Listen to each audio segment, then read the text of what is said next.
Bueno, buenas tardes. Les explico un poquito la metodología que vamos a seguir. Vamos a hablar en forma alternada con Alberto. Va a comenzar él. Se va a dedicar más a ubicarnos en lo que era Florida en las décadas del 60 y del 70, 1860 y 1870, que fueron las dos décadas en que Jacinto Vera en varias oportunidades estuvo por aquí. Y yo me voy a dedicar un poquito más a lo que fueron las misiones de él, ¿no? La presencia de él aquí en la ciudad. Muchas gracias. Bueno, como decía el padre González, yo me voy a dedicar más sobre toda la situación de Florida en la década de 1860. Ahí tenemos como un primer dato un censo que se realizó en ese año en el gobierno nacional, que arrojó que el departamento de Florida contaba en ese año con 12.170 habitantes, de los cuales 10.300 eran orientales y 1.844 extranjeros. O sea, casi el 20% de la población no era oriental. Dentro de esos extranjeros podemos encontrar a argentinos, brasileños, paraguayos, africanos, que eran la gente de color, españoles, franceses. Y una cosa que me llamó la atención del censo, que dice que habían 2 chilenos, 7 norteamericanos, 3 irlandeses, 13 escoceses, un danés, un suizo, 37 alemanes, 5 suecos y un ruso. La villa de la Florida, en tanto, contaba con 1.238 habitantes, de los cuales 993 eran orientales y 245 extranjeros, y entre ellos estaba el ruso. A pesar de la poca población, la actividad económica de la villa era muy importante. Según ese censo, en la villa de la Florida habían 71 comercios y establecimientos de distintos tipos. Habían almacenes, molinos, harineros, una farmacia, carnicería, carpinterías, herrerías, horno de ladrillo, pulperías, tiendas, etc. Una de las principales producciones del departamento era la harina, una parte de la cual se destinaba al consumo interno, y la mayor parte era vendida en los departamentos vecinos. También se enviaban animales a los saladeros de Montevideo, siendo muy importante la cantidad. En el año 1860, Florida era el segundo departamento que enviaba animales a Montevideo con ese destino después de San José. Las principales fuentes de ingresos del departamento eran la contribución directa, y al igual que hoy, la patente de rodado, las multas, el arrendamiento de tierras. También estaba el arrendamiento de pasos. O sea, en esa época no habían puentes para cruzar los cursos naturales, entonces había gente que el trabajo que había conseguido era cruzar a la gente con balsas. Entonces todos los años la Junta Económica Administrativa ponía a licitación el servicio de balsas. El 6 de enero de 1860 se da un acontecimiento social muy importante, ya que ese día se produce el casamiento de Timoteo Aparicio con Juana López Frede. Fueron testigos de la boda José María Silva, que va a ser el futuro jefe político del departamento, y Rosaura Antuña, hija de Francisco Solano Antuña, que fue uno de los constituyentes de 1830. El sacerdote que ofició la boda fue Francisco Majesté. Ya en esa década comienza a hablarse del estado deplorable que presentaba el templo de la villa. Como en aquel tiempo la religión del Estado era la católica, entonces se consideraba natural que el gobierno nacional tenía que intervenir brindando los recursos necesarios para el sostenimiento del templo. Así, el 14 de julio de 1861, el Senado dispuso la entrega por única vez de 6.000 pesos a la Junta Económica Administrativa para la construcción de un nuevo templo. En diciembre de 1866 se vuelve a otorgar una nueva partida de 300 pesos al cura de la Florida para el mantenimiento del templo. Y una anécdota, un dato interesante que hallé fue que el 28 de febrero de 1862, algún diputado presentó en la Asamblea General una propuesta para cambiarle el nombre a la Villa de la Florida, que según este proyecto pasaría a llamarse Villa de la Restauración Nacional. También se indicaba que en el rancho donde se declaró la independencia nacional se construyera un nuevo edificio donde funcionaría la Junta Económica Administrativa. Y como se ve, por suerte ese proyecto no tuvo andamiento porque seguimos con el mismo nombre. El 7 de junio de 1863, Florida se ve convulsionada por el ataque de las tropas de Venancio Flores en el medio de la Cruzada Libertadora. Durante unas horas, las tropas de Flores ocuparon la villa. Al retirarse se llevaron a toda la policía y varios soldados prisioneros, por lo que más adelante Flores va a formar el famoso y legendario Batallón Florida, que justamente le puso ese nombre en recuerdo a la toma de la villa. A principios de 1864, Florida se va a ver afectada por una epidemia de fiebre tifoidea, donde se llegaron a contabilizar más de 150 casos, un tercio de los cuales resultaron fatales. A raíz de esto, el gobierno envió una comisión integrada por los doctores Francisco Antonino Vidal, futuro presidente de la República, y Juan Francisco Correa a estudiar la situación. Una de las causas que vieron ellos que producían las epidemias era que la población tomaba agua de las aguas estancadas que había en la villa, los calores excesivos y el consumo de carne proveniente de animales enfermos. Bueno, el 4 de agosto de 1864, de nuevo Florida es atacada por Venancio Flores. Ahí se dan los hechos que todos conocemos, que terminaron con la toma de la villa y el fusilamiento de Jacinto Párraga y la mayor parte de sus oficiales. En el año 1868, Florida se vio afectada nuevamente por otra epidemia, y ahí la Junta Económica Administrativa le pidió al gobierno nacional que enviara un médico, ya que el médico de la jefatura, el doctor Miguel Lázaro, había caído también enfermo. Es entonces que llega a Florida para trabajar durante unos meses el doctor italiano Vincenzo Felicianelli. Digo, este dato, como dato curioso, digamos que meses después de que Felicianelli estuvo en Florida, fue salvajemente asesinado en Montevideo en el año 1871. Los acusados del crimen, 4 en total, fueron fusilados el 22 de septiembre del 71 en la Plaza Artola, hoy la Plaza de Bomberos, en un hecho que se conoce como el fusilamiento de la Plaza Artola. Según la prensa de la época, entre 25.000 y 50.000 personas se dieron cita para presenciar el fusilamiento. Con fecha 28 de enero de 1868, el jefe político de Florida, Antonio Silva, presentaba ante la Junta Económica Administrativa una memoria de los trabajos realizados, que es muy interesante porque nos permite conocer varios detalles de la vida de Florida desde entonces.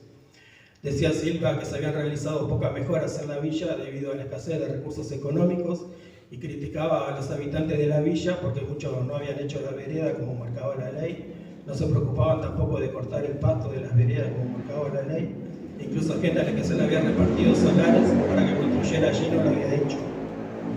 Destacaba allí el comienzo de la construcción del nuevo edificio de la jefatura y de la cárcel del pueblo. Decía Silva también que en ese momento solo funcionaban 2 escuelas en la villa, una de varones y otra de niñas, destacando la creación de 2 escuelas en la campaña. Con respecto a la enseñanza que se brindaba en los centros en esa época, Silva dice que allí se enseñaban diversas labores como coser, bordar, marcar, hacer flores y dibujar. En cuanto a los textos, se usaban textos de lectura, escritura, ortografía, caligrafía, doctrina cristiana, moral y urbanidad, así como geografía, astronomía y nociones de gramática. Silva repetía las quejas de anteriores gobernantes en cuanto al estado lastimoso que presentaba el templo de la villa en ese momento. En su opinión, el templo había quedado chico para la población que tenía la villa y era necesario hacer uno nuevo. También se quejaba de la situación del cementerio, que en ese momento estaba ubicado dentro de lo que sería la planta urbana hoy, allí frente a donde se encuentra el Liceo 3 hoy. Eso ocasionaba problemas en los meses de verano debido al calor y al olor que emanaban los cuerpos, lo que afectaba a la población. Con respecto a los caminos del departamento, tal vez el estado era regular, quedando muchas veces incomunicado a las distintas poblaciones del departamento por las crecidas de los ríos y arroyos. Destacaba por eso la construcción de varias calzadas para solucionar estos problemas, citando una calzada en La Macana, 2 en el arroyo Tomás González y varias a lo largo de Santa Lucía Chico, citando entre ellos el Paso de los Dragones. Eso más o menos a vuelo de pájaro de cómo sería la situación de Florida en la década de 1860. Muy bien. 1860, Jacinto Vera inicia su gira misionera. Él fue elegido vicario apostólico, que era el cargo más alto en la iglesia uruguaya. No había obispo todavía, era el vicario. En diciembre de 1859, ahí asumió. En abril de 1860 ya sale a sus primeras giras misioneras, que fueron características en sus 20 años, casi 20 años, que estuvo al frente de la iglesia uruguaya. Esa primera gira va a durar 9 meses, o sea, sale de Montevideo el 25 de abril de 1860 y va a volver a Montevideo en enero de 1861. Sí, va a ser una gira bastante larga, donde va a recorrer 5 departamentos, ¿no? Los pueblos y las capitales de 5 departamentos. Va a ir primero a Durazno, o sea, el 25 de abril sale hacia Durazno. Luego Durazno va a pasar, serían 6 porque pasa por Trinidad, ¿sabes? Lo que pasa es que no era departamento todavía, en ese momento no era departamento, entonces a Trinidad, y era Florida, San José, Colonia y Solía.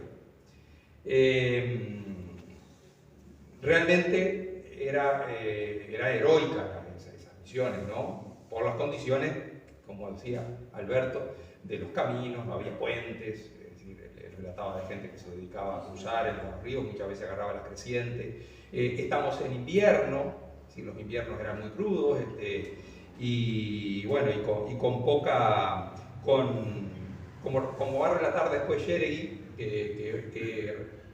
Járegui que lo sucedió a Jacinto Vera en el obispado de Montevideo. En ese momento tenía 2 años de ordenado y lo acompaña, ¿no? Es decir, Jacinto Vera de esa misión sale con otros 3 sacerdotes.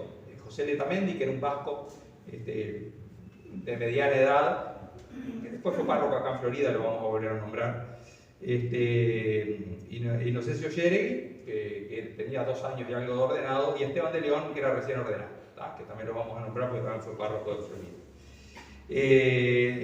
Entonces Járegui luego va a contar cómo se organiza esa misión. Se va por 9 meses. ¿No?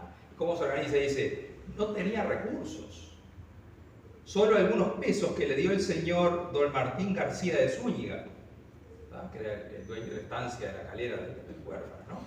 Dice, solo algunos pesos que le dio García de Zúñiga. Y un carruaje sencillo y una carretilla, ¿no? Donde iba el equipaje. Tenía que llevar muchas cosas. Ese altar nomás de campaña, eso se necesitan 2 personas para cargarlo, ¿no? Es pesadísimo. Bueno, y iban por 9 meses, ¿no? Por poco que llevaran. Entonces, una carreta y una carretilla, dice, para llevar las cosas, ¿no? Un carruaje sencillo, dice, y una carretilla donde iba el equipaje. En esa misión se hicieron más de 700 matrimonios entre gente que vivía en concubinato, dice, más de 20.000 confirmaciones. 20.000 confirmaciones, en toda la misión. En toda la misión, en los 9 meses. Después vamos a ver más o menos en cada lugar. Permanecían en cada población muchos días realizando las tareas propias, bueno, de la predicación, la atención a las necesidades de la gente, la administración de sacramentos, pero también atención a las necesidades materiales de la gente, también consolar distintas situaciones que había y sobre todo propagar la ilustración, porque bueno, también esas misiones eran no solo evangelizadoras, sino también era una forma de civilizar a la campaña a través de la religión. Es decir, travesías verdaderamente heroicas por lo que eran los tiempos, por lo que eran las condiciones en las que se tenían que mover en un Uruguay, como decía Alberto, bueno, sin buenas carreteras, sin buenos caminos, ¿no? sin puentes, con muchos peligros, con medios de locomoción, que en ese momento no eran más que la carreta. Una vida muy austera, es decir, de una pobreza extrema, con inclemencias del tiempo, carencia de alojamiento, se quedaba donde podían, es decir, estrecheces en la alimentación y muchísimo trabajo agotador. Entonces, las condiciones realmente eran para gente heroica. Y describe Járegui, dice, el invierno de ese año, 1860, dice, fue crudelísimo. Dice, estoy leyendo textualmente, por el frío y lluvias incesantes. Y a Florida llegaron en junio, o sea que era pleno invierno. Nuestra pobreza era suma. Sin embargo, el prelado era nuestro gran tesorero. Yo no sé de dónde tenía para todo, para misionar y socorrer a todos los pobres. Nunca se preocupaba ni de la habitación, ni de su mesa, ni de su cama. Todo era bueno para él con tal de que hubiese mucho que evangelizar y confesar. Lo demás lo dará la providencia, nos decía. Aparte de todo eso, habían estado en Durazno, que habían llegado a fines de abril, habían permanecido casi un mes en Durazno, habían pasado a Trinidad de los Porongos, que habían estado también buen tiempo, y en ese camino, ahí en las grutas de Chapangá, en una azotea, tiene un accidente, Jacinto Vera se cae, casi peligró su vida, ¿no? Fue un accidente grande y se hace una herida muy grande en una pierna. Estaba en el mayo, ¿no? Fines de mayo, o sea, cuando venía, en mayo volvió hacia Porongo, ¿no? Esa herida dice que no le cerró hasta noviembre, dice que estuvo siempre con esa herida abierta, es decir, realizando todo sentado y con la pierna en alto, ¿no? Es decir, bueno, y así viene a Florida también, ¿no? Así que además de todo lo que tenía, que pasaba frío, hambre y todo lo demás, todavía encima herido, ¿no? Y así vino, llegó a Florida el 5 de junio, ¿tá? Desde Porongos, cuando los fríos se intensificaban. A tal punto que José Letamendi, el padre de uno de los sacerdotes que venía con él, pide a Montevideo que le manden un sobre todo. Decía el obispo, porque se muere de frío, ¿no? Ese invierno aquí en Florida fue muy frío y muy llovedor. Pero él está muy contento porque tiene mucho trabajo acá en Florida. En esta primera gira misionera que hace, a ver, él hizo 3 giras con las cuales recorrió todo el país, o sea que lo recorrió 3 veces. Este fue el inicio del primer tramo de la gira, ¿no? Él vuelve en enero de 1861 a Montevideo y de ahí sale para otro lugar, ¿no? Esa primera gira para cubrir todo el país la termina recién en el año 67. Y en el 68 va a comenzar la segunda gira, que va a comenzar por Florida. Las Piedras de Florida. Y que la va a terminar en el 72, 73. Y ahí va a iniciar la tercera, que no la concluye porque en el 81 muere. Ya está concluyendo, ¿no? Cuando muere en el 81. Entonces, en esta primera misión, esta primera gira que hace, del 1860 y 1868, no se dejan actas de la visita, no deja nada escrito. Es decir, él va a comenzar a dejar escrito a partir de la segunda gira misionera. Entonces, no tenemos nada escrito de esto. Pero hay algún testimonio de él, porque le escribe al padre Casteló, que era el secretario de él, que está en Montevideo, y le dice, el 20 de junio le escribe, el 20 de junio, o sea, está en plena misión, aquí estuvo del 5 de junio al 27 de junio, estuvo en Florida. El 20 le escribe a Casteló y le dice, Dios parece que hasta ahora bendice los trabajos de estos inútiles siervos. Hoy es el día en el que hemos respirado algo. Habían llegado el 5, estaban en el 20. En los anteriores no teníamos lugar para nada. Todo el día y gran parte de la noche, todo era corto para desempeñar y acabar los quehaceres. Pero todo se hace con gusto y se soporta con satisfacción en presencia de la buena voluntad de los pobres paisanos de campaña. De consiguiente, mi amigo, la caravana tal vez se prolongue. ¿Tá? Es decir, se quedaba los días que fueran necesarios. ¿Tá? De hecho, se pensaba ir de Florida antes y se queda hasta el 27. Esta es la primera misión. Algo con relación, algo que rodea esta misión. Era párroco aquí en Florida el padre Majesté. Perdón, ¿dónde se alojaba en Florida? En la parroquia, en la casa parroquial. El padre Majesté no está cuando la misión, y le había escrito el 26 de mayo diciéndole que él no iba a estar, pero que se quedara en su casa, que utilizara la parroquia. Y le dice, le nombra a 3 hombres de acá de Florida que son de confianza de él, son de confianza del padre Majesté, que yo no conozco a ninguno, pero acá no lo conoce, Felipe Irureta, Santos Urioste y Pedro Portillo. Esos eran los 3 de confianza de Majesté. Si eran de confianza de Majesté, muy buena gente no serían, porque Majesté era lo más perverso. El padre Majesté. No, Felipe Irureta fue el primer diputado. Bueno. Y Majesté fue el primer presidente de la Junta Económica Administrativa, ¿no? No puedo extenderme en Majesté, otro día podemos hablar de Majesté porque es un personaje histórico en Florida, porque fue párroco, pero fue el presidente de la primera Junta Económica Administrativa de Florida. Pero fue uno de los responsables del problema de Jacinto Vera que le valió el destierro. Es decir, Majesté hizo, ahí se alió con el padre Brig, que era el que fue destituido en la iglesia matriz de Montevideo, que ocasionó todo el conflicto eclesiástico, que le valió todo el conflicto de Vera con el presidente Berro y el destierro. Es un hombre muy perverso, se movía, muy manipulador. Ya había venido de Uruguay, era un español jesuita que se había pasado de clero secular. Y se había pasado de clero secular porque Rivadavia había expulsado a los jesuitas de Argentina, de Buenos Aires, y él se había dado vuelta, ¿no? Se había vuelto afín a Rivadavia y por tanto salió de los jesuitas. Rosa. Yo siempre, Rivadavia 1820 la reforma, siempre me confundo, Rosa. Ahí está, gracias. Rosa. el gobierno de Rosas había expulsado a los jesuitas, ¿no? Y él se había dado vuelta, se había hecho rosista para quedarse, y bueno, después viene acá a la banda oriental. Uruguay, bueno. Un personaje del cual podríamos hablar mucho. La cuestión es que no está cuando viene, y ahí Jacinto Vera, cuando está acá en Florida, lo cambia, lo destituye de párroco y nombra justamente a Letamendi, al que lo estaba acompañando a él. Por tanto, Letamendi, como lo va a acompañar en toda la misión, recién va a asumir la parroquia acá de Florida en febrero de 1861. Cuando termine toda la misión con Jacinto Vera, la va a asumir. Mientras tanto, que la va a atender algo, la parroquia va a ser Esteban de León, porque es párroco en Camelón. Así que esas son las novedades que se dan en 1860, ¿no? Esa misión de Jacinto Vera y la destitución de Majesté,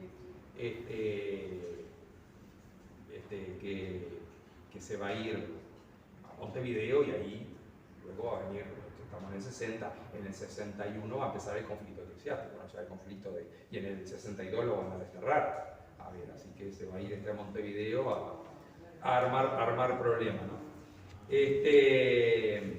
Bien, la misión termina el 27 de junio, aquí se van para San José, llegan a San José el 29 de junio, y se demoraban varios días, ¿no? Es decir, por día no podían hacer más de 50 kilómetros, carreta. Entonces, el 29 comienza la misión en San José, y ahí le va a escribir Jacinto Vera al presidente Berro, contándole cómo le estaba yendo en la misión. Entonces le cuenta todo lo que hicieron en Durazno, que ahí bendijo el lugar donde se va a crear una capilla. La parroquia de San Pedro se había caído de vieja, no había templo en Durazno, por tanto se apuran a construir una capilla que hoy es la parroquia de José del Carmen de Durazno, ¿no? Entonces él va a bendecir la piedra fundamental de esa capilla, que a los 2 años va a quedar y va a ser las veces de parroquia, ¿no? Mientras se recupere el templo de San Pedro, que va a demorar todavía como 20 años más. Bueno, entonces le va a contar todo eso, lo que sucede en Durazno, y le dice: enseguida visité los pueblos de Porongos y Florida, y en todos ha sido copioso el fruto que ha producido la palabra divina que con admirable esmero y habilidad ha pronunciado el señor Letamendi. Es decir, el padre Letamendi, que dejó como párroco en Florida, ese era de los predicadores que le llevaba. Es difícil describir ese Santísimo Señor, la dócil y pronta voluntad con que los habitantes de la campaña corren a oír la voz de la religión, y entre ellos mucha gente extraviada. En los 3 pueblos, o sea, Durazno, Porongos, Florida, pasan de 100 casamientos, y es crecidísimo el número de los viciosos que han vuelto sobre sus pasos y han entrado en el camino del orden. Y la carta sigue, y después Berro le va a contestar, y lo va a felicitar, y le va a decir que bueno, lo va a alentar que siga, porque eso es muy bueno. Es decir, la evangelización es muy buena para la civilización del pueblo. Bien. José Letamendi va a estar de párroco hasta 1863. En 1863 va a nombrar de párroco de Florida al padre Pardo. También ¿por qué traigo esto a colación? Porque cuando lo destierran a Jacinto Vera en el 62 hay un problemón, porque el gobierno lo destituye del cargo de vicario apostólico, pero el cargo se lo había dado el Papa, no el presidente. Lo que pasa es por el derecho del patronato, el presidente se creía que tenía legitimidad para autorizar o no los cargos eclesiásticos. Entonces, bueno, el presidente lo destituye como vicario apostólico, lo destierra, y quieren nombrar a otro. De hecho, nombran a otro vicario apostólico, pero es ilegítimo, porque sin el nombramiento del Papa no es legítimo. Por tanto, llegan a un acuerdo entre el nuncio, el presidente Berro, Jacinto Vera, de nombrar a un sacerdote, mientras Jacinto Vera está en el destierro, de nombrar a un sacerdote que más o menos estén todos de acuerdo, y nombran a este padre Pardo, Pablo Pardo, que era de bastante confianza de Jacinto Vera, y aparentemente iba a hacer lo que Jacinto Vera le iba a indicar. Pero resulta que no es así. Es decir, va a estar muy a favor del gobierno, es decir, va a hacer justamente lo contrario a lo que Jacinto Vera, lo va a perjudicar mucho a Jacinto Vera. Bueno, hasta que la cuestión con la Revolución de Flores se soluciona el conflicto, Jacinto Vera puede volver, nuevamente asume como vicario apostólico, toma el vicariato, y a Pardo, y a todos los que le habían hecho daño, Jacinto Vera los eleva, y a Pardo lo nombra párroco de Florida, ¿no? Que era una muy buena parroquia, porque era una de las mejores parroquias, era muy cercana a Montevideo, ¿no? Y era una parroquia que incluso después más adelante vamos a ver que dice que económicamente no era de las peores parroquias del país, o sea que era una buena parroquia, ¿no? Entonces lo nombra a Pardo, lo manda aquí a Florida. Un hombre que no le había obedecido, que le había hecho mal, pero él lo hizo con varios, ¿no? Lo hizo con mucho. Entonces, Requena, que era un hombre había sido ministro de Gabriel Pereira, era un hombre político muy influyente, de gran confianza, el gran confidente de Jacinto Vera, Joaquín Requena, le escribe a Nuncio y le dice, en el año 1863, dice: el señor Pardo ha sido nombrado cura de Florida, y este paso del señor Vera, a la par de otros, muestra que no le anima ningún sentimiento vindicativo ajeno a su proverbial modestia y abnegación, ¿no? Es decir, se resalta este gesto que tuvo Jacinto Vera de nombrar para una buena parroquia a este cura que le había hecho bastante daño. Estoy siendo largo porque en 1860 hay bastantes cosas, así que 1868, la segunda misión que hace Jacinto Vera a Florida, ¿no? La segunda misión. Va a comenzar la segunda gira. Entonces, a principios de septiembre del 68 el 1 de septiembre sale para Las Piedras, y a mediados de septiembre está aquí en Florida, y se va a quedar hasta principios de octubre. No va a estar tanto como la primera, unos 15, 20 días, ¿no? El dato que tenemos del libro de confirmaciones, el libro primero de confirmaciones, que dice que el 5 de octubre estaba confirmado. Como secretario vino con 2 sacerdotes jesuitas. La primera misión que había venido acá a Florida no habían venido jesuitas porque no había conseguido. Jesuitas en Uruguay habían sido expulsados, entonces había que traerlos de Buenos Aires, no había conseguido, por eso había venido con 3 sacerdotes uruguayos. Ahora en esta segunda misión viene con 2 sacerdotes jesuitas, el padre Saderra y el padre Cabeza, y como secretario de la misión trae a Esteban de León. Esteban de León, que cuando había venido en el 60 era recién ordenado, era de Canelones. Esteban de León era la vocación de él, de Jacinto Vera lo quería mucho. Bueno, y ahora viene como secretario de la visita. Ahora sí hay acta, pero el acta del 68 es un acta muy cortita, solamente una página, y señala al párroco, que era Juan Bautista Bollo, que era el párroco.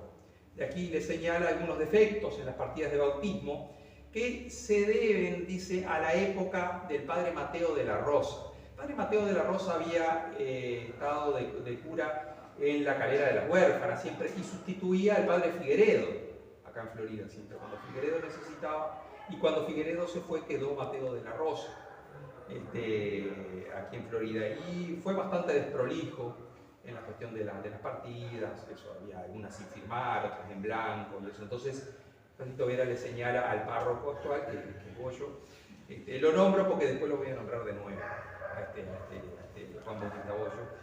Le dice que bueno, que arregle esas partidas y que siempre siga lo que prescribe, las formalidades que se prescribe en el ritual romano. Esa fue la misión del 68, no sabemos mucho más de eso, donde Jacinto Vera estuvo unos 15-20 días. En el 72, ya estoy en el 72, o sea que esto es la otra década, así que vamos a hablar de la década del 70. Bueno, para no ser menos, el inicio de la década de 1870 se caracteriza por el comienzo de la llamada Revolución de las Lanzas, encabezada por Timoteo Aparicio contra el gobierno exclusivista del general Lorenzo Valle. El 20 de marzo de 1870, una de las primeras acciones militares se da justamente en Florida, ya que Timoteo Aparicio entra a la villa y ataca directamente la jefatura de policía, donde se hallaba acantonado el jefe político Doroteo Enciso con la guarnición del pueblo. Después de varias horas de combate, los revolucionarios se retiran sin haber logrado el objetivo, que era la captura de la jefatura. Después, el 12 de septiembre, ocurre la batalla de Paso Severino, al sur del departamento, que va a ser una de las más sangrientas de esa guerra civil. Tras 2 años de revolución y sin que ninguno de los dos bandos logre imponerse el uno sobre el otro, comienzan las tratativas de paz, que se van a ver culminadas el 6 de abril de 1872 con la denominada Paz de Abril.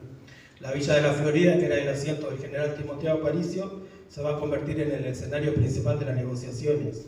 Uno de los puntos del acuerdo establecía que 4 jefaturas políticas de las que se dividía el país iban a ser para el Partido Blanco, entre ellas Florida. En virtud de ese acuerdo, el 9 de abril de 1872, el gobierno designa como jefe político interino de Florida a Francisco Silva. Finalmente, en cumplimiento del acuerdo, se nombra jefe político a Antolín Urioste, que después va a ser uno de los principales impulsores de la creación del Monumento a la Independencia. Desde ese momento, todas las decisiones que tomaba el gobierno de Montevideo eran consultadas con Timoteo Aparicio en Florida, por lo que bien se puede decir que en esa década, o al principio de la década, Florida va a ser prácticamente la segunda capital del país. Como en la década del 90 se va a hablar de la dicotomía Montevideo y Cordobés. En el 1874 tenemos unos datos estadísticos sobre Florida que nos brinda Florencio Cardó. En ese año Florida contaba con 2.557 habitantes y la villa contaba con 231 manzanas y ya tenía 2 plazas. En cuanto a los comercios, había muchas tiendas, confiterías, ya aparecían los primeros hoteles, había cigarrerías, sastrerías, un depósito de cal, una calera. Y lo que me llamaba la atención que dice Cardó que en el departamento funcionaban 2 minas de carbón. En esa década de 1870 continuaba la preocupación de las autoridades por el estado que presentaba el Templo de la Florida. Así, en la sesión del Senado del 31 de mayo de 1874, el senador por Florida, Juan Pablo Caravia, presentó un proyecto pidiendo autorización a la Junta Económica para vender tierra del Estado con el objetivo de sufragar el arreglo del templo, lo que fue aprobado. En 1872, en un número de la revista El Club Universitario, aparece una descripción del Templo de la Florida que realizó un viajero que pasó por esta villa. El autor de la nota se refiere al edificio como un vegetorio, nido de golondrinas y albergue de lechuzos y palomas, cuyas paredes sostenían a duras penas un techo pajizo que no es un techo, sino un emplaste de cuanta resaca agita el aire y llueve del cielo, agregando el autor de la nota que un caballete apoyado sobre el otro en el techo oficiaba de pararrayos. El año 1875 va a ser conocido como el año terrible de nuestra historia debido a la crisis política y económica que afectó al país. En enero se produce la caída del presidente Yauri, asumiendo el ejecutivo el floridense Pedro Varela. Los ojos del país en la ocasión se vuelven nuevamente a la villa de la Florida, donde tenía su asiento el general Timoteo Aparicio. A Florida vienen también los jefes políticos de los departamentos blancos a consultar con Timoteo a qué iban a hacer. Después de ofrecerle inútilmente sus servicios al presidente Yauri para reponerlo en el cargo, porque Yauri se niega porque según él no quería ser culpable de una nueva guerra civil en el país, decide el caudillo blanco entonces entrar en tratativas con el nuevo gobierno. El 19 de enero en la villa de la Florida se firma un tratado de paz donde Timoteo Aparicio reconoce al gobernador provisorio Pedro Varela y a cambio el nuevo gobierno decide respetar lo acordado en la paz de abril del 72. En la obra La legislación vigente de la República Oriental del Uruguay de Irureta Goyena encontramos una serie de edictos emitidos por el jefe político de Florida y la Junta Económica que nos permiten apreciar mejor cómo era la realidad del departamento en esa época y de la villa. Allí se encuentran algunas disposiciones como la prohibición de cortar leñas en los montes para vender, algo que sigue ocurriendo hoy, la prohibición de usar armas de fuego, normas sobre la tenencia de los perros que venían siendo un problema desde la época colonial. Se decía a los habitantes de la villa que debían tenerlos atados en sus casas para que no salieran a la calle. Y quienes tenían perros en la campaña iban a ser responsables del daño que provocasen. También había normas sobre el tránsito, como la prohibición de galopar a caballo o correr por las calles de los centros poblados. En cuanto a la limpieza pública, más o menos los problemas de ahora, todos los propietarios estaban obligados a mantener la limpieza de su vereda, tenían que evitar la acumulación de basura, cortar el pasto y las malezas de las veredas. Los sábados los propietarios tenían la obligación de barrer su parte de la calle y amontonar la basura en el centro de la misma para que después la recogiera el basurero. Estaba penada la vagancia y la presencia de menores en los bares y cafés. Se prohibía la venta de alcohol en los mostradores a los forasteros que llegaban de paso, y los hoteles y fondas tenían que dar cuenta a la jefatura de policía cuando llegaba alguna persona a alojarse en el lugar.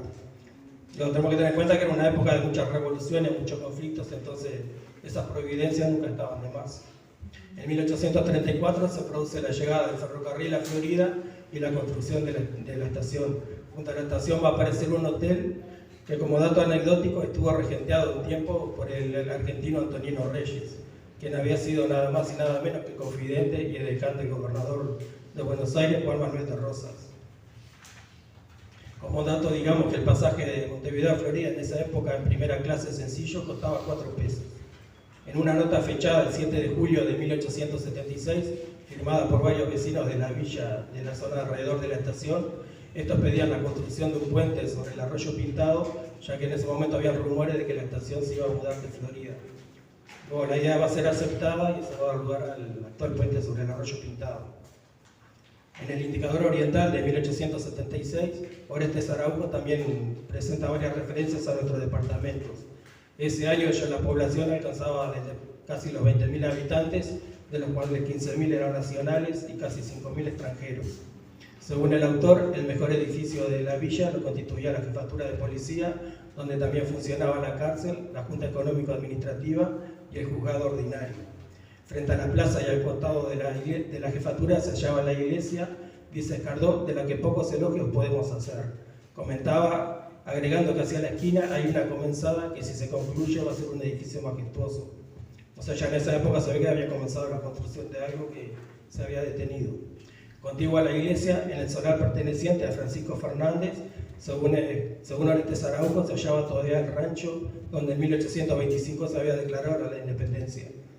La descripción que hace el autor dice que se trataba de un pobre rancho de 4,5 varas de ancho por 6 de largo, con pared de material y techo de paja. Frente al rancho histórico se hallaba la escuela de varones y al frente de la plaza una escuela de niñas. También la villa contaba con una plaza de toros, con una capacidad para 1.500 personas, un reñidero de gallos para 200 personas, una oficina de telégrafos, la sucursal del correo y un cementerio. En el año 1876, a ver si estoy bien, se da la visita de Jacinto Vera, Florida, siendo el presbítero Norberto Betancourt, quien también ese año era presidente de la Junta Económico-Administrativa. De esa visita, Jacinto Vera convino con Betancourt en la necesidad de construir un nuevo templo, dado el progreso que estaba experimentando la villa. Al año siguiente se forma una comisión encargada de llevar adelante esa idea, integrada por el cura Betancourt y Francisco Mujica, quien luego va a suceder a Betancourt como cura vicario. Se dispuso que el nuevo templo se emplazara en un terreno contiguo al de la iglesia de entonces, sobre su derecha frente a la plaza. La comisión encargó el plano del templo al ingeniero Luis Andreoni, plano aprobado por la Dirección de Obras Públicas en mayo de 1879 y luego modificado por el ingeniero Claret en 1885. También ofrecen datos sobre la enseñanza. En 1877, cuando se empieza a aplicar la reforma vareliana, según el inspector Apolinario Pérez, en nota elevada al inspector nacional José Pedro Varela, Florida era uno de los departamentos que se hallaba en peor situación en cuanto a la enseñanza pública se refiere. En 1877, antes de comenzar la reforma, habían apenas 3 escuelas públicas, 2 en la capital y 1 en la campaña. Ya para el año 1879 se contaba con 12 escuelas, 3 en la capital y 9 en la campaña. El 24 de agosto de 1878 se abre en Florida el Colegio de las Hermanas del Huerto. Con respecto al personal docente, en todo el departamento habían apenas 13 maestros, de los cuales 9 eran españoles, 1 oriental, 1 argentino y 1 italiano. De los 13, 9 tenían diplomas, o sea, título habilitante, y los otros 3 no tenían. Pérez destacaba la falta de edificios adecuados para las escuelas, principalmente en el medio rural. La mayoría de las escuelas, decía, eran ranchos pequeños y con malas condiciones higiénicas para dar clases allí. Y la década de 1870 la cerramos con el hecho más importante, que fue la inauguración del Monumento a la Independencia Nacional el 19 de mayo de 1879. Que este acto no estuvo exento de polémica, ya que el gobernador en ese momento era el dictador Lorenzo Latorre. Incluso en Montevideo había gente que decía que no había que venir a ese acto porque era como convalidar la dictadura. Entre ellos estaba un joven todavía, Valle y Ordóñez. Incluso ese acto después va a derivar en otra polémica, ya que en esa época Juan Carlos Gómez se manifestó en contra de la inauguración de ese monumento, porque decía que el 25 de agosto no era la verdadera fecha de la independencia nacional, lo que va a dar lugar a una polémica que hasta el día de hoy se mantiene. Con eso cierro la década del 70. Bien, como ven, por la década del 70 hay bastantes avances en todo sentido. De hecho, ya Jacinto Vera ya no anda en carreta, ya anda en dirigencia en el 70, ¿no? Incluso en algunos lugares ya va en tren. Bien, por acá en la década del 70, en septiembre del 72 pasa Jacinto Vera por Florida, pero solo pasa. Voy a dar este dato porque es interesante. Se dirige a Durazno, ¿no? La segunda vez que va a Durazno. Y hace demoran 4 días en llegar a Durazno, ¿no? La primera parada la hacen en Canelones. El segundo día salieron el 10 de septiembre, o sea, llegaron a Canelones. El 11 de septiembre llegan a Florida, pero simplemente permanecen ahí, pasan la noche y nada más. Y el tercer día, dice, pernoctaron en lo del gallego, que les preparó habitación en su tienda. Y el cuarto día, el 13, llegan a San Pedro del Durazno. ¿Sí? No sé quién sería el gallego, pero se ve que es alguien por ahí, por las inmediaciones de Sarandí Grande, Ahogados, por ahí, más o menos donde iba la ruta, ¿no? los caminos, ¿no? que había en ese momento. Sé que esta es otro paso de Jacinto Vera por nuestra ciudad. ¿Qué sucede en 1873, la década, ¿no? Concretamente en 1873? El cura de Florida era Esteban de León. ¿Se acuerdan de aquel jovencito recién ordenado que había acompañado a Jacinto Vera en la primera misión? Y le hace saber a Jacinto Vera a través de una carta la pobreza en la que vive, acá en Florida, en la iglesia, ¿no? Y lo endeudado que está. Está tan endeudado que el pueblo dice ya no quiere colaborar con él. Era un tiempo de muchas guerras, revoluciones, esta década del 70, y a su vez coincide con la época en que se van levantando la mayor cantidad de templos en nuestro país. ¿tá? Se van reconstruyendo o levantando templos nuevos, ¿no? A pesar de esas situaciones políticas y económicas que se vivían, ¿no? Distintos pueblos y ciudades están teniendo sus nuevas iglesias, ¿no? Entonces le escribe Esteban de León el 31 de julio de 1873 a Jacinto Vera y le dice: mi apreciable prelado y maestro, dice, supongo en poder de usted la fe de muerto de García de Zúñiga. Jacinto Vera le había pedido la partida de función de García de Zúñiga. Aquí está la fecha. Marchamos en armonía con las autoridades y el pueblo. Solo me contrista ver la iglesia pobre de ornamentos y sin concluir sus refacciones, por falta de recursos pecuniarios.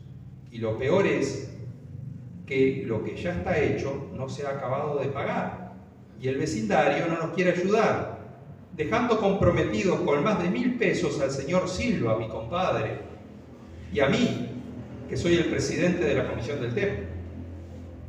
Cuando estuve en esa, entregué a la señora doña María Clara Raskin, viuda de Jackson, una nota de esta comisión pidiéndole una limosna para el objeto indicado, pero desgraciadamente la señora nada nos ha contestado. Probablemente mi compadre, don Francisco Silva, que será el dador de la presente, le podrá informar bien de todo, así como también de mi comportamiento y del interés con que trato las cosas de la iglesia. Réstame saludar con el respeto debido. Bueno, esto es muy interesante, esta carta, por lo que viene después. Mientras tanto, en mayo del 74, Jacinto Vera viene desde Rivera y pasa por Florida y hace muchas confirmaciones. Está de paso solamente, pero confirma aquí en Florida. Está el 27 de mayo de 1874, es decir, insisto, cuando viene de una misión de Rivera, pasa por acá y dice que el 28 ya estaba en Montevideo, o sea que ya los viajes ya son un poquito más rápidos, ¿no? En diligencia no es lo mismo que en carrete. Bien. Ferrocarril. No, en esa no vino el ferrocarril. Quizá en el 76 haya venido un ferrocarril, pero ahí todavía no. En el 74 van a volver, este es un dato importante, en octubre del 74 van a volver 3 sacerdotes que él había mandado a estudiar a Roma, que son Mariano Soler, que va a ser luego el primer arzobispo de Montevideo, Bentancur, que recién lo nombró Alberto, y Sasa, que también va a ser obispo de Montevideo. Entonces ellos vinieron en octubre y están, bueno, insertándose nuevamente acá en la diócesis, se dedicaban a la predicación, y Jacinto Vera ya les va dando cargos pastorales. Entonces a Bentancur lo nombra párroco en Florida. Recuerdan que en el 73 Esteban de León le había escrito a Jacinto Vera la pobreza que estaba. En el 74 Norberto Bentancor es nombrado párroco de Florida. Entonces le va a escribir a Jacinto Vera el 20 de noviembre de 1875, dándole noticias de la parroquia. Y le va a decir: Esteban, de León, me dejó en la calle. Todo se llevó porque la iglesia le debía. ¿Se acuerdan que era el presidente de la Comisión Pro Templo y la iglesia le debía no sé cuánto a ella, al compadre? Entonces Esteban se fue y parece que se llevó toda la plata. Me dejó en la calle, todo se llevó porque la iglesia le debía. No ve que era poco lo que el curato daba para que la comadre y la hijada fundieran. Es decir, al compadre y a la comadre también le debían plata, ¿no? Se ve que se llevaron, bueno, se cobraron y la iglesia la dejaron fundida. Dice: desgraciado. A tal punto es la pobreza que el 20 de enero, esta carta es del 20 de noviembre, el 20 de enero del 76 le escribe Norberto Bentancor a Jacinto Vera de vuelta y le dice que no puede ir a los ejercicios espirituales. Que era muy grave eso, porque los ejercicios espirituales Jacinto Vera los había instaurado para todo el clero, siempre en el verano, a partir de 1860, comenzaron y se realizaron en forma ininterrumpida. Y le dice que no puede ir a los ejercicios espirituales, porque dice que recibió de Juan Rodríguez en Sauce del Chi 2 cuadras para la capilla. Y además le dice que tiene que irse a Sarandí Grande para marcar un poco de ganado orejano. Es decir, va a ir a cazar ganado, este ganado orejano que había todavía en el campo, ¿no? Para poder venderlo luego y tener algunos recursos, ¿no? Dice: para los 1 de marzo lo espero con todo preparado. Es decir, para 1 de marzo del 76. ¿Por qué? Porque ahí es donde Jacinto viene a su tercera visita pastoral, su tercera misión. Va a estar del 4 al 23 de marzo de 1876. Es decir, viene también con 2 sacerdotes jesuitas, el padre Cayetano Carlucci y el padre Francisco Chelos, y va a venir el padre Nicolás Luquese, que es un sacerdote recién ordenado. Va a venir como el secretario de la misión, el secretario de visita. Hay un hecho importante aquí, para la iglesia, en general, pero yo rescato mucho la importancia para la iglesia porque pasa por Montevideo en esos días, durante una semana, Fray Mamerto Esquiú. Fray Mamerto Esquiú es beato, argentino. Es decir, que ahora ya está próximo, creo, a la canonización, del norte, catamarqueño, franciscano, que lo habían nombrado arzobispo de Buenos Aires y no había aceptado. No había aceptado porque políticamente no congeniaba con el presidente, y entonces no aceptó porque dijo que no iba a ser bueno eso. Aparte, por la humildad que le caracterizaba, no quiso aceptar ese cargo. Bueno. Y entonces se va de Buenos Aires para que no haya problemas y se va hacia Bolivia, Ecuador, y luego los franciscanos tenían que ir a Tierra Santa una vez por año. Entonces él aprovecha y va a Tierra Santa, y para no pasar por Buenos Aires viene por Montevideo en marzo para embarcarse desde aquí, ¿no? Y entonces cuando está en Montevideo dice que quiere conocer a Jacinto Vera. Y como Jacinto Vera está de misión acá en Florida, él viene un día a visitarlo acá en Florida.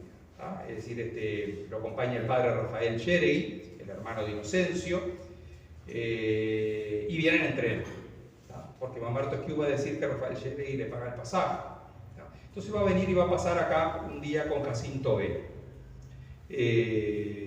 Por eso yo hice un trabajito ahí que está ahí, que después al final, que lo quieran, que se llama El encuentro de dos santos en Florida, ¿tá? Es decir, son dos santos muy parecidos, Jacinto Vera y Mamerto Esquiú, ¿tá? Gente muy compenetrada con su pueblo, muy humildes, es decir, muy pobres, misioneros infatigables, tienen una vida muy similar, ¿tá? Mueren misionando los dos de forma muy parecida. Al final, Mamerto Esquiú al final le exigen, el Papa León XIII prácticamente lo obliga a que acepte el ser obispo y lo nombran obispo de Córdoba. 1880. Se ordena en el 81 de obispo, le manda una foto a Jacinto Vera de él de obispo con una dedicatoria muy bonita, y Jacinto Vera nunca ve esa foto, porque Jacinto Vera está de misión en Pan de Azúcar y nunca regresa de misión porque muere, ¿tá? Entonces, pero dice que Jacinto Vera que le había regalado a Mamerto Esquiú un crucifijo hecho por los indios del norte argentino, que siempre había una pequeña, lo tenía Jacinto Vera en un lugar de su casa y con una lamparita de aceite ahí siempre iluminado. Es decir, esa relación, por eso digo la importancia para la iglesia, ¿no?, de dos santos muy nuestros, muy criollos. Imagínense ustedes, simplemente lo dejo nada más como para la imaginación, el encuentro de dos santos tan consustanciados con nuestra tierra, ¿no?, nuestras tierras rioplatenses, herederos de toda esa misión guaraní jesuítica, ¿tá?, y que se encuentran aquí, es decir, a los pies de la Virgen del 33, ¿no?, es decir, ese ícono, ¿tá?, misionero, que es, bueno, creo que es el ícono de lo que es nuestra evangelización, de la evangelización jesuítica, ¿no?, guaraní misionera, acá en estas tierras del Plata. Entonces digo, simplemente creo que más allá de lo que habrán conversado, que no se sabe, ¿tá?, ni siquiera se sabe el día que llegó. Yo siguiendo un poco la crónica de Esquiú que él hace, el diario que él va escribiendo, intuyo que fue el 18 de marzo que estuvo acá en Florida, en 1876, porque es el único día que no va a ningún otro lugar, porque después en Montevideo recorre otros lugares, lo llevan al Hospital de la Caridad, a visitar a la Casa de los Franciscanos, bueno. Y ese día no hay nada, entonces me imagino que fue ese 18 de marzo que vino por aquí. Bien, eso es una cosa importante a resaltar. Acá tenemos un acta muy larga, son como 3 o 4 páginas, que queda el acta de esta visita pastoral, con fecha 23 de marzo del 76, ¿tá?, es decir, la fecha que Jacinto Vera termina la misión. Y dice el acta: ha sido oída la palabra divina con recogimiento y veneración. Ya ha producido consoladores resultados y los que se esperan, tengo la confianza, no serán de menor satisfacción. Y ahí, ¿se acuerdan de Bollo, el padre Bollo que le había encargado en la emisión del 60 que enmendara las actas? Bueno, ahora, dice, el padre Juan Bautista Bollo ha sido culpablemente descuidado. Lo mata, ¿no? Dice, porque encuentra muchos defectos en las actas y no pocos sustanciales, o sea, encuentra defectos muy graves en las actas de este presbítero. Y después pasa a otro punto, dice: la pobreza lamentable que se advierte en los ornamentos de la antigua parroquia de San Fernando de la Florida es un verdadero reproche para todos los curas que durante mucho tiempo han administrado este curato, que por siempre no es de los más pobres del vicariato de Montevideo. Hasta que te lo decía, no era de las peores parroquias, ¿no? Es decir, aparte de una parroquia cercana a Montevideo, o sea, que una parroquia importante la de Florida. Quiera el Señor usar de misericordia con los pobres sacerdotes a quienes se refiere el presente justo reparo, ¿tá? Es decir, que cuando Jacinto Vera tiene que, digamos, cuando tiene que alabar, alaba, estimula, pero cuando tiene que corregir, corrige también. Mucho espera del actual cura, Norberto Betancourt, ¿tá?, que le había nombrado. en el 74. Dice, el hermoso altar, que por su ornato y elegancia puede ocupar un lugar en los mejores templos de este país, y que es obra que él ha iniciado, la de Betancourt, y ha sabido llevar a su término, funda las esperanzas de todos sobre su conducta en el porvenir, y no dudo que ella será de reparación en pro del templo y la parroquia que se le ha confiado. Siga el señor Betancourt constante en el digno proceder que ha iniciado, y ahí le hace muchas alabanzas a Betancourt, ¿no? Y luego al final llama la atención, uno de los cuidados que llama la atención del señor cura es la mejora del bautisterio en cuanto lo permita la pequeñez del templo.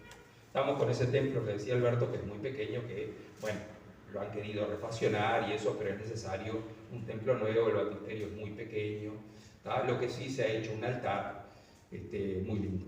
Y finalizo con el mismo que finalizó Alberto, que es la inauguración de la Estatua de la Independencia del año 79. Un detalle, Xeregui, que está en Montevideo, Jacinto Vera está de misión en ese momento, en mayo del 79 está de misión en Porongos.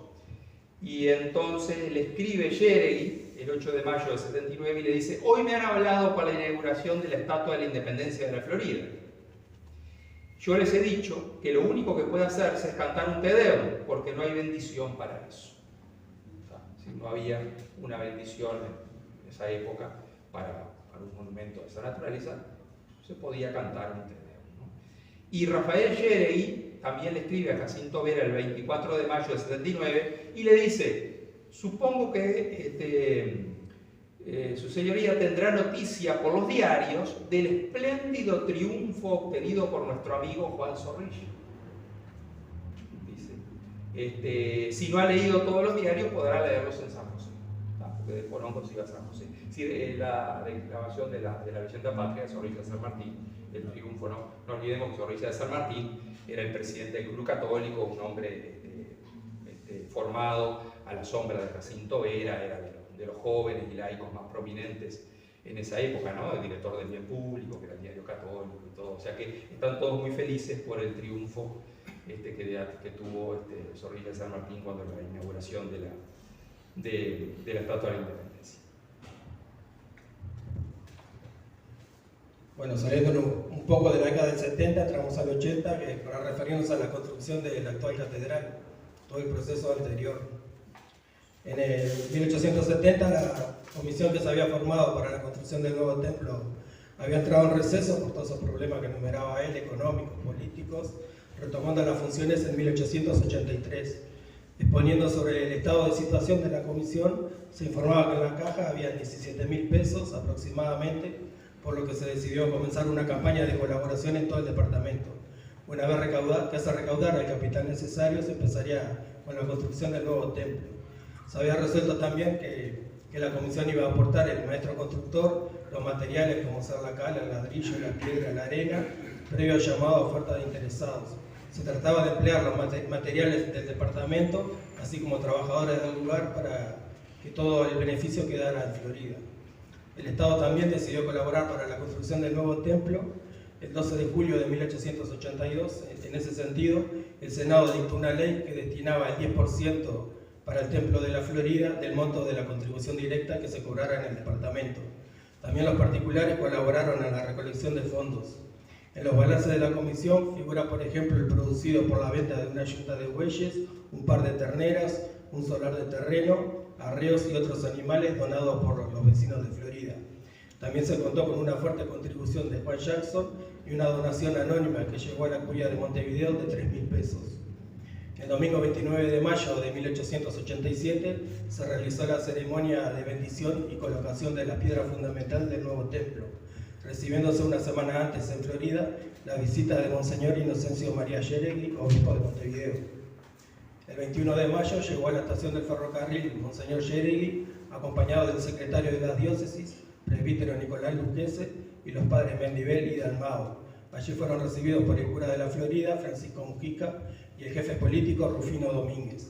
En carruaje, la comitiva se dirigió hacia el centro de la ciudad, debiendo detenerse antes de llegar a la Plaza Constitución, la actual Plaza de Asamblea, debido a la multitud que estaba esperando la llegada del obispo. Y allí la comitiva se trasladó a pie hasta el lugar donde se iba a construir el nuevo templo, en una procesión encabezada por una banda de música. Frente a la jefatura de policía se hallaba formada la tropa de la guarnición que le hizo los debidos honores al ilustre visitante. Bajo el ruido de las campanas de la iglesia y el estruendo de los cohetes y las bombas, Monseñor Yeregui llegó a la iglesia. Allí, frente al altar principal, pronunció un breve discurso agradeciendo al jefe político y al pueblo de Florida por las demostraciones de afecto recibidas. El domingo 29 de mayo, finalmente, se realizó el acta de colocación de la piedra fundamental de la futura iglesia de Florida. En representación del presidente de la República, el general Máximo Tajes, llegó a Florida el ministro de Justicia, Instrucción y Culto, el floridense Dubimieso Terra, siendo recibido en la estación por el jefe político Rufino Domínguez. A las 15 horas, hora indicada para la ceremonia, el obispo Monseñor Yeregui, acompañado de su secretario Nicolás Lucchesi y los presbíteros Mujica y Bendivel, ofició una misa en la vieja capilla. Después, acompañado de la muchedumbre que se había llegado al lugar, se dirigieron al terreno donde se construiría la nueva iglesia. Allí, en un tablado levantado para la ocasión, lo esperaba el ministro Terra, y en representación de la señora del presidente de la República, la floridense Josefa Montaño de Urioste, quien ofició de madrina de la ceremonia. Acto seguido, Monseñor Yeregui bendijo la piedra fundamental, en cuyo interior fue colocada una caja de zinc conteniendo el acta levantada con ese motivo y los utensilios empleados en la ceremonia. Verificado esto, el obispo recorrió el terreno bendiciéndolo. Vuelto al tablado, hizo uso de la palabra, refiriéndose a la importancia del acto y dedicando además unos párrafos a la memoria de Mercedes Barrera de Sierra, esposa de Atanasio Sierra, uno de los 33 orientales, quien antes de morir donara para la construcción del templo una considerable suma de dinero. Tras las palabras del obispo de Montevideo, siguieron las del doctor Terra, quien agradeció al pueblo de Florida en nombre del presidente de la República. Aún estando inconclusa la obra, el 16 de enero de 1894 se procedió a la inauguración del nuevo templo. Ese día se bendijo el exterior e interior del templo, celebrándose luego una misa en la que predicó Monseñor Nicolás Lucchesi. A medida que los recursos lo fueron permitiendo, el templo se fue enriqueciendo. Así, por ejemplo, se dio terminación al altar mayor, que fue consagrado el 24 de febrero de 1897 por Monseñor Ricardo Izaza, bajo el nombre de la Virgen de Luján. El primer casamiento que se celebró en el nuevo templo fue de Miguel Barceló con Celia Martínez. El 24 de diciembre de 1900, el cura vicario de la Florida, Salvador Capobianco, pedía a la Junta Económica de la Administrativa que le fuera concedido gratis el permiso correspondiente para construir la vereda frente a la iglesia. En el año 1900, finalmente, el arquitecto Martinucci hizo entrega a la comisión encargada del templo de la obra. En el año 1906 se recibieron las campanas y en 1908 se coloca el reloj, que fue traído especialmente de Europa gracias a gestiones realizadas por el padre Salvador Capobianco. En 1908, 14 años después de inaugurada la catedral, se dio por culminada la obra con la finalización de las torres. Y acá quiero dejar un párrafo, finalizando esto, un artículo que se escribió en el periódico El Amigo del Obrero, recordando al cura Salvador Capobianco, quien falleció en 1908. Decía esta crónica del Amigo del Obrero: el templo de la Florida es y será con el correr de los años un monumento bien duradero, por cierto, que recordará constantemente a los feligreses de aquella ciudad la grata memoria de este buen sacerdote cuya muerte lloran inconsolables. Este es un personaje que en nuestra historia nos nombramos poco.